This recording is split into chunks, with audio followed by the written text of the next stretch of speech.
Jungle book ഭാഗം 9. വാനരന്മാർക്ക് മലമ്പാമ്പുകളെയാണ് ഭയം.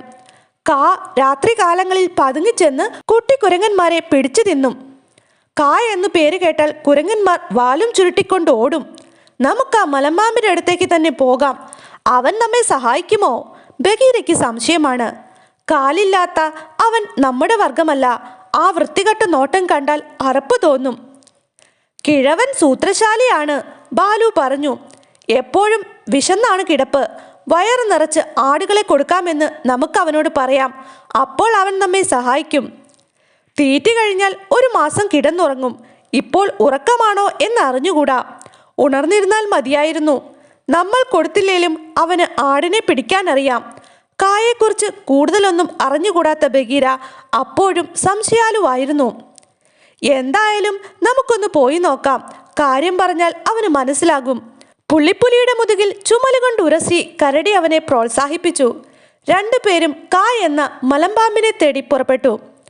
തൻ്റെ പുതിയ ചർമ്മത്തിൻ്റെ ഭംഗി ആസ്വദിച്ചുകൊണ്ട് ഒരു വയൽവരമ്പിൽ നീണ്ടു നിവർന്ന് കിടന്ന് വെയിൽ കായുന്ന മലമ്പാമ്പിനെ അവർ കണ്ടെത്തി.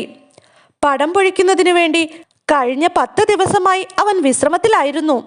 ഇപ്പോൾ പുതിയ കുപ്പായം അണിഞ്ഞ് വലിയ വട്ടത്തല നിലത്ത് അങ്ങോട്ടും ഇങ്ങോട്ടും ഉരസി 30 അടി നീളമുള്ള ഉടൽ വളച്ചു പിരിച്ച് ഭക്ഷണത്തെക്കുറിച്ചോർത്ത് നാവ് നുണഞ്ഞ് ഇര തേടാനുള്ള ഒരുക്കത്തിലാണവൻ. തവിട്ടും മഞ്ഞയും നിറത്തിലുള്ള വലിയ പുള്ളികളുള്ള കുപ്പായം ദൂരെ നിന്ന് കണ്ട ബാലു ആശ്വാസത്തോടെ മുരണ്ടു. മൂപ്പരുടെ ശാപ്പാട് കഴിഞ്ഞിട്ടില്ല. ഭാഗ്യമായി. സൂക്ഷിച്ചോണേ ബഗീര. പടം കൊഴിഞ്ഞാൽ കുറച്ചുകാലം കിഴവന് കാഴ്ച കുറയും. ആളറിയാതെ ആക്രമിച്ചെന്നും വരും. ഒരു വിഷസർപ്പമല്ല. വിഷപ്പാമ്പുകളെ അവന് പുച്ഛമാണ്. അവർ ഭീരുക്കളാണെന്നാണ് കായുടെ പക്ഷം. ഇരയെ ചുറ്റിവരിഞ്ഞാണ് അവൻ കൊല്ലുന്നത്. തടിച്ചു നീണ്ട ആ ഉടൽ കൊണ്ട് ആരെയെങ്കിലും വിരിഞ്ഞു മുറുക്കിയാൽ അയാളുടെ കഥ കഴിഞ്ഞത് തന്നെ. നല്ലൊരു നായാട്ട് ആശംസിക്കുന്നു. കുറച്ചകലെ കുത്തിയിരുന്ന് ബാലു പറഞ്ഞു. ഉരകവർഗത്തിൽപ്പെട്ട മറ്റു ജീവികളെ പോലെ മലമ്പാമ്പിനും അല്പം ബധിരതയുണ്ട്. ബാലു പറഞ്ഞത് അവൻ കേട്ടില്ല. മൂപ്പർക്ക് നല്ലൊരു നായാട്ട് ആശംസിക്കുന്നു, ബാലു ഉറക്കെ ആവർത്തിച്ചു. ആരാണ് ഈ പറയുന്നതെന്നറിയാൻ തലയുയർത്തി നോക്കി. എല്ലാവർക്കും നല്ലൊരു നായാട്ട് ആശംസിക്കുന്നു, പ്രത്യഭിവാദനം ചെയ്തു. ഓഹോ, ബാലുവായിരുന്നോ? നീ ഇവിടെ എന്ത് ചെയ്യുന്നു? ബഗീരയും ഉണ്ടല്ലോ. എന്തൊക്കെയുണ്ട് വിശേഷങ്ങൾ? ഇര തേടി ഇറങ്ങിയതാണോ നിങ്ങൾ? നിങ്ങൾക്ക് വിശപ്പുണ്ടോ? എനിക്കാണെങ്കിൽ കഠിനമായി വിശക്കുന്നു. ഒരു മാനോ മാൻകിടാവോ അടുത്തെവിടെയെങ്കിലും ഉണ്ടോ? നിങ്ങൾക്ക് അതിനെക്കുറിച്ച് വല്ല അറിവും കിട്ടിയോ? ഞങ്ങൾ ഇര തേടി പോവുകയാണ്, ബാലു അലസഭാവത്തിൽ പറഞ്ഞു. മലമ്പാമ്പിനെ ധൃതി പിടിപ്പിക്കാൻ പാടില്ല.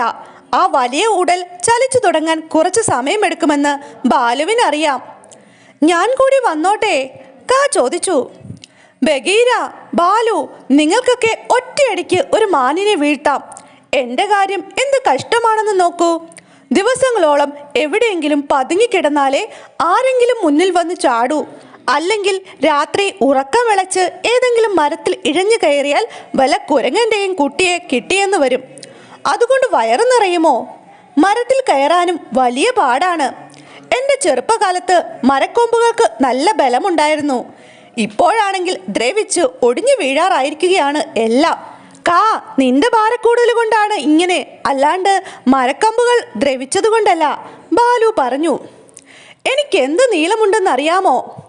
അഭിമാനത്തോടെയാണത് പറഞ്ഞത്. പക്ഷേ അതല്ല കാര്യം. ഇപ്പോഴത്തെ മരങ്ങൾക്കൊന്നിനും ബലം പോരാ.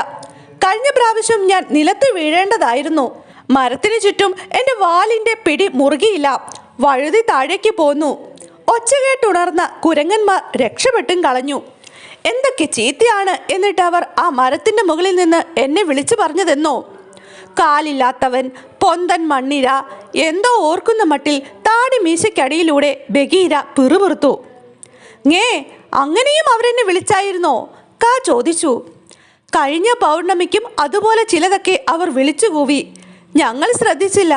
കുരങ്ങന്മാർ പലതും പറയും.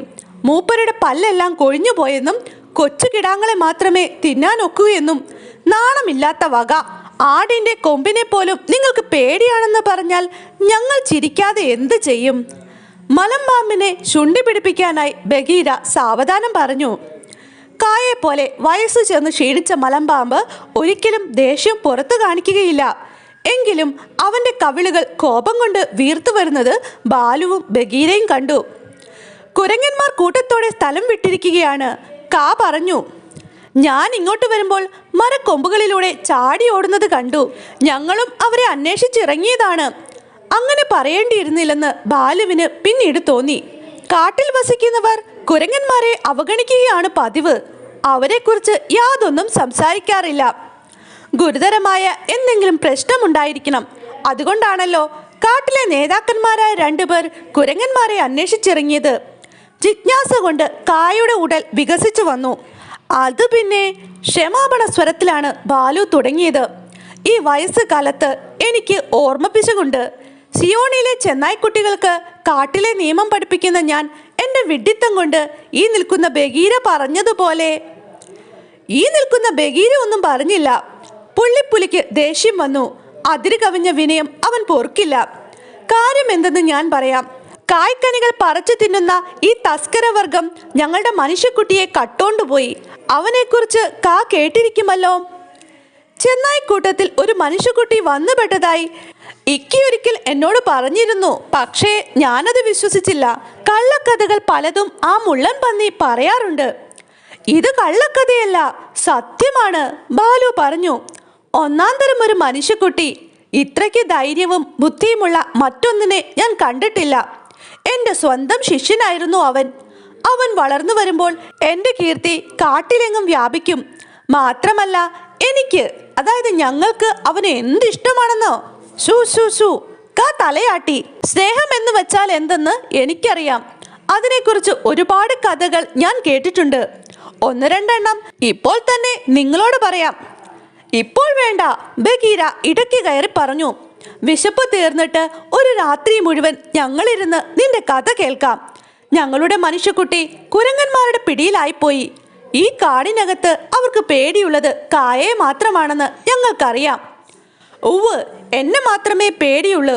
അതിന് കാരണമുണ്ട്, കാ പറഞ്ഞു. സദാ ചിലച്ചു നടക്കുന്ന മണ്ടന്മാരാണ് കുരങ്ങുകൾ. എപ്പോഴും ചിലയ്ക്കാൻ മാത്രമേ അവർക്കറിയൂ. ലവലേശം ബുദ്ധിയില്ല. കഷ്ടകാലത്തിലാണ് അവർ മനുഷ്യക്കുട്ടിയെ തട്ടിയെടുത്തത്. അതുകൊണ്ട് അവർക്ക് എന്ത് പ്രയോജനം? കായ്കനികളെല്ലാം ശേഖരിച്ചു വലിച്ചു ദൂരെ എറിയും. ഉച്ചവരെ ഒരു മരക്കൊമ്പുമായി നടക്കും. ഏതോ വലിയ ജോലി ചെയ്യുക എന്നതാണ് അവരുടെ മട്ട്. ഉച്ച തിരിയുമ്പോൾ ഒടിച്ചത് താഴെയിടും. ഈ മനുഷ്യക്കുട്ടിയുടെ കാര്യവും കഷ്ടം തന്നെ. എന്നെ അവർ മണ്ണിരയെന്ന് വിളിച്ചു അല്ലേ? വെറും മണ്ണിരയെന്നല്ല, പൊന്തൻ മണ്ണിരയെന്നാണ് അവർ വിളിച്ചത്. ബഗീര മലമ്പാമ്പിനെ ശുണ്ടി പിടിപ്പിക്കാൻ നോക്കി.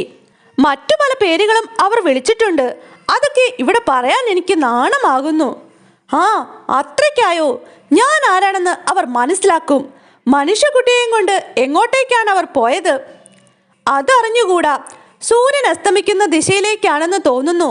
കായ്ക്ക് അവരുടെ സങ്കേതം അറിയാമെന്നാണ് ഞങ്ങൾ കരുതിയത്, ബാലു പറഞ്ഞു. എനിക്കോ? അതെങ്ങനെ? മുന്നിൽ വന്ന് ചാടിയാൽ പിടിക്കുമെന്നല്ലാതെ കുരങ്ങന്മാരെ ഞാൻ വേട്ടയാടാറില്ല. അതിൽ ഭേദം തവളകളെ പിടിക്കുന്നതാണ്. മോളിൽ മോളിൽ, ലോ ലോ ലോ. സിയോണിലെ ചെന്നായ്ക്കൂട്ടത്തിലെ ബാലു, മോളിലേക്ക് നോക്കൂ. എവിടെ നിന്നാണ് ഈ ശബ്ദം വരുന്നതെന്നറിയാൻ ബാലു മുകളിലേക്ക് നോക്കി. പരുന്ത് ചിൽ മാനത്ത് നിന്നും താഴേക്ക് വരുന്നത് കണ്ടു. അസ്തമയ സൂര്യന്റെ പ്രകാശത്തിൽ അവന്റെ ചിറകുകൾ തിളങ്ങുന്നുണ്ടായിരുന്നു. അവന് കൂടണയേണ്ട സമയമായി. എന്നിട്ടും ബാലുവിനെ തേടി കാട്ടിലെല്ലാം അലയുകയായിരുന്നു. അലച്ചിലിനിടയിൽ ഭാഗ്യവശാൽ അവനെ കണ്ടെത്താൻ കഴിഞ്ഞതാണ്. എന്താണ് വിശേഷം? ബാലു ചില്ലിനോട് ചോദിച്ചു. മൗംഗ്ലിയെ ഞാൻ കുരങ്ങന്മാരുടെ കൂട്ടത്തിൽ കണ്ടു. നിന്നോട് പറയാൻ അവൻ പറഞ്ഞു. ഞാൻ അവരുടെ പിന്നാലെ ചെന്നു. നദിക്കരയിലുള്ള വാനര നഗരത്തിലേക്കാണ് അവർ പോയത്. ഇന്ന് രാത്രി അവിടെ തങ്ങുമായിരിക്കും. ചിലപ്പോൾ 10 രാത്രി, അല്ലെങ്കിൽ 1 മണിക്കൂർ കഴിഞ്ഞ് സ്ഥലം വിടുകയും ചെയ്യുമായിരിക്കും. രാത്രി കാവലിരിക്കാൻ വവ്വാലുകളോട് ഞാൻ പറഞ്ഞിട്ടുണ്ട്. ഇനി ഞാൻ പോട്ടെ. നിങ്ങൾക്കെല്ലാവർക്കും രസകരമായ നായാട്ട് നേരുന്നു. നന്ദി ചിൽപ്പരുന്തേ. നിനക്ക് വയറ് നിറച്ച ആഹാരവും നല്ല ഉറക്കവും ഞങ്ങളും നേരുന്നു, ബഗീര പറഞ്ഞു. അടുത്ത തവണ ഞാൻ നായാടുമ്പോൾ നിന്നെ ഓർക്കാം. ഇരയുടെ തല നിനക്ക് മാത്രമായി മാറ്റിവെക്കാം. അത് സാരമില്ല, അത് സാരമില്ല, ആ കുട്ടി സൂത്രവാക്യം ചൊല്ലി, അതുകൊണ്ട് ഞാൻ എൻ്റെ കടമ നിറവേറ്റിയതാണ് എന്ന് പറഞ്ഞ് പരുന്ത് വട്ടമിട്ട് മുകളിലേക്ക് പോയി. എന്നിട്ട് മേഘങ്ങൾക്കിടയിൽ മറഞ്ഞു.